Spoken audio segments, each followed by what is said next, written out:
kita nak amal mazhab Maliki. Yang ni dalil mazhab Hanafi lebih kuat, kita amal mazhab Hanafi. Jadi macam mana komen mana? Ya. Jadi itu bagi mereka dah sampai darajat ijtihad.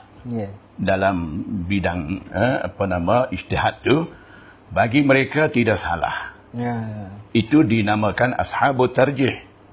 Mereka dah sampai peringkat tarjih. Mereka mampu, mereka memahami kaedah-kaedah tarjih. Jadi mereka menggunakan kaedah-kaedah tarjih tadi.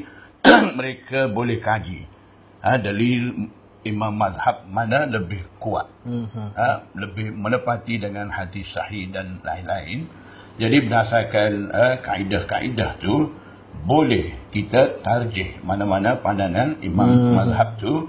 Tapi persoalannya, adakah kita ni dah sampai peringkat ashabut tarjih tu? Itu persoalannya. Sekarang peringkat kita ni, baru kita mula belajar hadis. Kutubus sittah, talaqi, musyafahah dengan guru, betul-betul memahami ilmu hadis pun belum lagi. Jadi kita tak lepas lagi peringkat muhaddis. Bawah sekali, di kalangan muhaddis ni, muhaddisin ni, muhaddis ataupun syekhul hadis. Dia muhaddis dengan mujtahid lain. Muhaddis ni dia hafal hadis, dia pandai menentu darajat hadis, kemudian dia boleh riwayat hadis. Walaupun dia tidak pandai ijtihad, tidak mengapa. Mujtahid ni dia mesti pandai hadis, pandai Quran, ada kebolehan dia ijtihad daripada Quran Sunnah, barulah dia jadi mujtahid. Contohnya Imam Abu Hanifah dengan Imam A'mash. Imam A'mash ni tu guru pada Imam Abu Hanifah. Dia ni muhaddis, bukan mujtahid.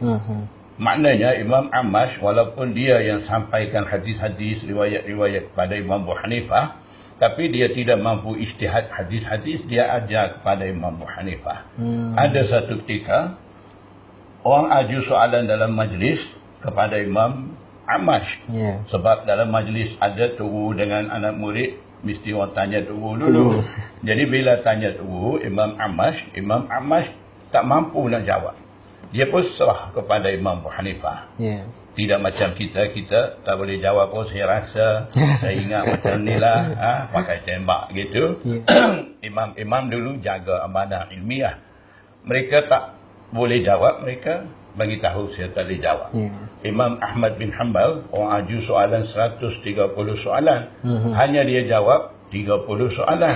100 lagi dia jawab juga, dia jawab la adri, saya tak tahu.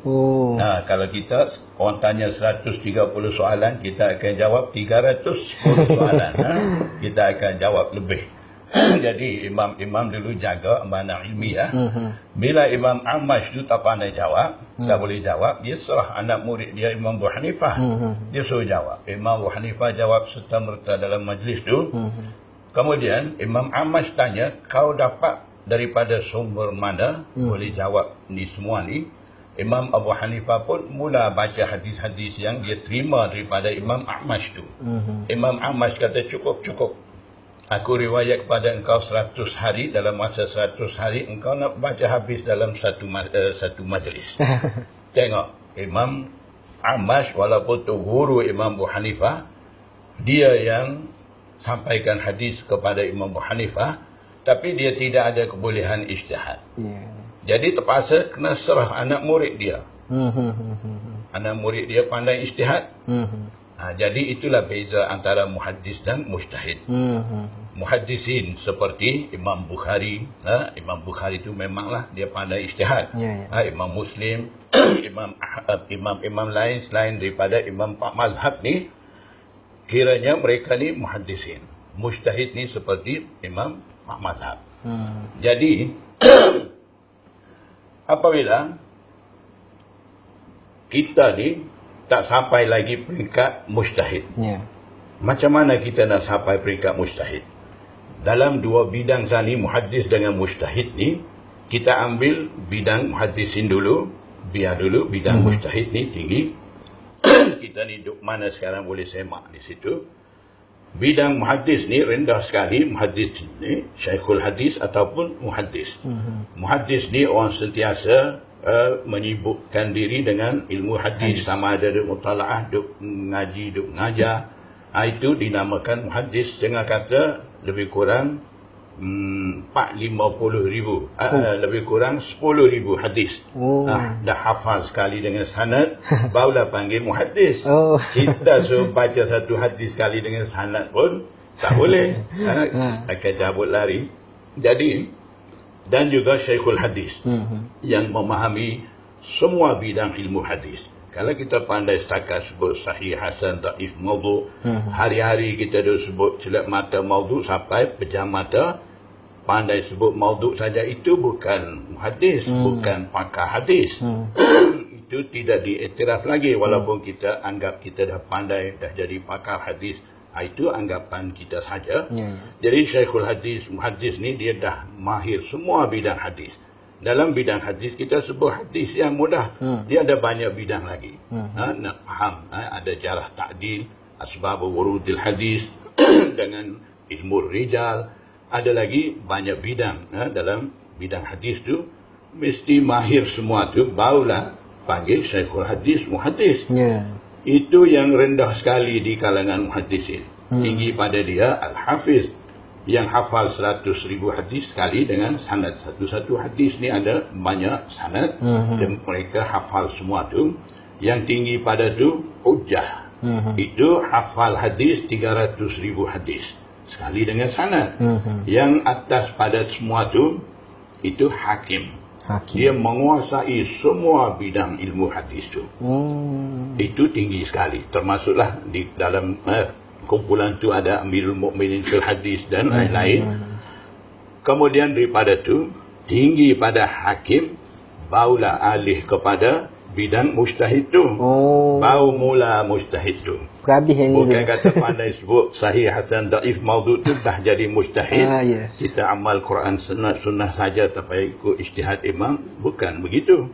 Jadi disitulah baru mula ashabul wujuh, ashabul tamyiz, ashabul tarjih. Sekarang orang duk tarjih. Yang tanya saya ni pasal tarjih kan, mana boleh sampai tu, kalau bagi faham lah ni semua ni jadi panjang sikit. Jadi ashabul tarjih ni duduk situ. Lepas pada tu mujtahid fil masail, mujtahid mutlak, imam pak mazhab duduk atas sekali. Nak sampai tu jauh sangat. Sampai tu jauh. Sekarang kita muhaddis pun tak sampai lagi, syekhul hadis pun tak lagi. Tapi kita berani kritik dengan imam mazhab duduk atas sekali. Kita ingat kita lebih pandai pada Imam Syafi'i. Sebab apa kita anggap gitu? Kita nampak ijtihad Imam Syafi'i itu bercanggah dengan hadis. Situ kita mula tunjuk pandai kita. Nampak dia lebih alim. Nampak dia lebih alim. Ni ada hadis. Kenapa Imam Syafi'i bercanggah dengan hadis ni? Kita mau ikut hadis ke Imam? Hadis ni daripada Rasulullah SAW maksum. Imam tidak maksum, supaya kita boleh salah, dia boleh silap. Sama juga salah dengan silap. Jadi kenapa kita nak ikut imam tu? Jadi masa tu mereka akan bagi tahu dengan masyarakat, jangan ikut ijtihad imam, ikut hadis, ikut Quran. Itu celaru fikiran umat Islam. Sepatutnya kalau bagi mereka yang mengaku pandai hadis, Maulana ke, Maulana ke, pakar hadis ke, pemalsu hadis dhaif ke, mereka ada tanggungjawab. Poin-poin seperti itu perlu bagi faham masyarakat, supaya masyarakat boleh amal Quran Sunnah tanpa menolak ijtihad imam dan tanpa pelekeh ijtihad imam mazhab tu. Itu tanggungjawab bagi orang pandai hadis tu. Bukan nak pelekeh imam, nak suruh ikut hadis. Itu bukan dia. Tak betul cara. Sepatutnya di situ bagi faham kenapa ijtihad Imam Syafi'i itu bercanggah dengan hadis di sini. Ijtihad Imam Syafi'i bercanggah dengan hadis ni, mesti ada hadis yang menepati dengan ijtihad imam tu. Dia memang ada begitu. Mana sahaja ijtihad imam tu bercanggah dengan mana-mana hadis, di situ mesti ada hadis yang menepati dengan ijtihad imam tu. Jadi cuba kita bayang, yang bercanggah ni imam bercanggah dengan hadis ke hadis sama hadis bercanggah? Cuba jawab. Hadis sama hadis bercanggah. Imam ni buat apa? Dia tolong selesai. Dia kaji, berdasarkan kaedah-kaedah tarjih tu. Itulah baru kerja ashabut tarjih. Bukan kita. Kita tak pandai pun semua kaedah-kaedah tarjih. Lepas tu kita kata ni dalil kuat, ni dalil tak kuat. Jangan baca kunut waktu subuh dalil tak kuat. Yang tak baca tu kuat dalil. Jangan baca. Itu kita duk kacau sekarang ni. Betul-betul kita ni dah jadi ashabut tarjih ke seperti imam-imam tu? Dah, belum lagi. Jadi kalau dah sampai darjat ijtihad dalam bidang hadis, bolehlah bawa cara tu. Siapa yang boleh bawa? Ashabut tarjih. Di sisi mereka ada kaedah-kaedah tarjih. Bila ijtihad imam tu bercanggah dengan mana-mana hadis, mereka akan guna kaedah-kaedah tarjih tu. Kaedah-kaedah tarjih ada sikit ke banyak? Banyak. Banyak mana? 150. Oh, banyak. Dalam Kitabul I'tibar An-Nasikh wal Mansukh min al-Ashar, Imam Hamdani sebut kaedah tarjih ni ada lebih kurang 50 kaedah. Dalam kitab An-Nukat, Hafiz Iraqi sebut kaedah tarjih yang diguna pakai di sisi imam-imam mujtahid ni ada 100 lebih kurang. Yang Ustaz Hafiz jawab sana 150. Lebih dah. Lebih sikit, tak apa lebih, jangan kurang. Jadi kita ni tahu ke tidak kaedah-kaedah tu? Nak jadi ashabut tarjih ni. Hanya kita tahu satu kaedah. Mana? Bila sahih bercanggah dengan dhaif, amal sahih. Itu yang kita bawa masyhur. Salah ke? Tidak salah. Betul. Tapi bukan satu kaedah tu saja. Banyak lagi kaedah tarjih yang diguna pakai di sisi imam-imam mazhab tu. Jadi mereka dah sampai peringkat ashabut tarjih, bolehlah mereka amal dengan cara tu seperti mana Ustaz Hafiz tanya tadi. Ada mana-mana dalil tu lebih kuat, kita nak pilih amal. Bagi mereka dah sampai peringkat ashabut tarjih tu, boleh. Kalau hadis pun tak belajar lagi, yang pandai sebut sahih, dhaif, hasan, maudhu, 3-4 istilah tu, anggap pakar hadis dah. Lepas tu nak kata kunut jangan baca.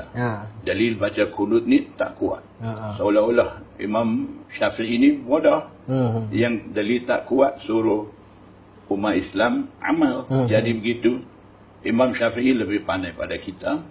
Dia sempat dengan Imam Muhammad bin Hasan Asy-Syaibani, tu guru dia, anak murid Imam Abu Hanifah, bermazhab Hanafi. Ikut ijtihad Imam Abu Hanifah, tak baca kunut. Dia sempat belajar dengan dia. Dia belajar dengan Imam Malik yang baca kunut. Dia tahu dua-dua. Baca kunut pun dia tahu, tak baca kunut pun dia tahu. Lagipun dia sendiri mujtahid. Dah sampai darajatnya ijtihad. Dia ijtihad. Ijtihad pula dapati dalil-dalil lebih kuat bagi dia. Mengikut kajian dia, dia tentukan baca kunut tu. Jadi kita nak kata dalil baca kunut ni tak kuat. Ada hadis kanata Rasulullah sallallahu alaihi wasallam kanata Rasulullah sallallahu alaihi wasallam syahran summa tarakahu. Nabi sallallahu alaihi wasallam baca kunut selama 1 bulan, kemudian tinggal kunut tu. Kata hadis tu hadis sahih, ada dalam Bukhari. Jadi bercanggah dengan ijtihad Imam Syafi'i. Jadi kita ikut hadis, jangan ikut ijtihad Imam Syafi'i. Jadi dalil kuat hadis Bukhari ni sahih. Jadi kita tahu setakat tu saja. Yang lain banyak lagi seperti mana Imam Syafi'i dapat kaji tu. Kita tak tahu, mungkin kita tahu, sengaja kita tak mau cerita, sengaja kita nak melunjul. Kita ni pun pandai juga, boleh tarjih juga. Mereka bawa cara tu. Jadi kalau kita nak tahu ijtihad Imam Syafi'i di situ halusi macam mana, itu kita kena belajar lagi banyak. Jadi sebelum kita belajar, sebelum kita tahu, kita buat kesimpulan selalu. Kata dalil Imam Syafi'i baca kunut ni tak kuat, dalil tak baca ni hadis-hadis lebih kuat. Jadi jangan baca. Itu masalah sekarang ni. Lagipun adat kebiasaan mereka ni, golongan amal Quran Sunnah ni, di mana umat Islam baca kunut, mereka akan kata dalil baca kunut ni tak kuat. Jangan baca. Kalau tempat mazhab Hanafi yang tidak baca kunut, ada juga golongan amal Quran Sunnah di situ. Mereka kata ada banyak hadis menyatakan Rasulullah SAW baca kunut sampai 5 waktu pun ada. Maghrib ni baca soma. Subuh tu hatta faraqat dunia, sehingga pisah daripada dunia. Nabi baca. Kenapa kamu tak baca? Situ baca kunut dalil kuat pula. Jadi saya nampak dalil bagi mereka ni dalil kacau. Mana pengandung amal Syafi'i dia bawa dalil kuat sebelah Hanafi, dia mai buh. Bila sampai di masyarakat amal Hanafi, dia bawa dalil Syafi'i yang boleh lawan dengan dalil Hanafi. Kemudian mereka akan bawa cara-cara itulah. Itu saya nampak cara mereka ni kelirukan umat Islam, celaru fikiran umat Islam. Jadi bagi umat Islam yang tidak sampai darjat ijtihad, tak faham Quran Sunnah, lebih baik ikut ijtihad Imam Syafi'i. Lagipun di sini Malaysia ni semua amal Syafi'i. Jadi kalau kita bawa bercanggah dengan masyarakat doa amal ni, natijahnya akan keluar fitnah saja. Masalah-masalah akan timbul, tidak akan dapat selesai. Itulah akan berlaku. Jadi masalah yang timbul ni nampaknya macam mereka nak menunjuk mereka lebih special lah. Lebih alim daripada lebih orang. Lebih menonjol. Lebih alim daripada Imam Syafi'i. Sekiranya Imam 4 mazhab tu hidup semula, mesti taklid mereka. Cara mereka hebat macam mereka tu. lagi. Hebat mereka lagi.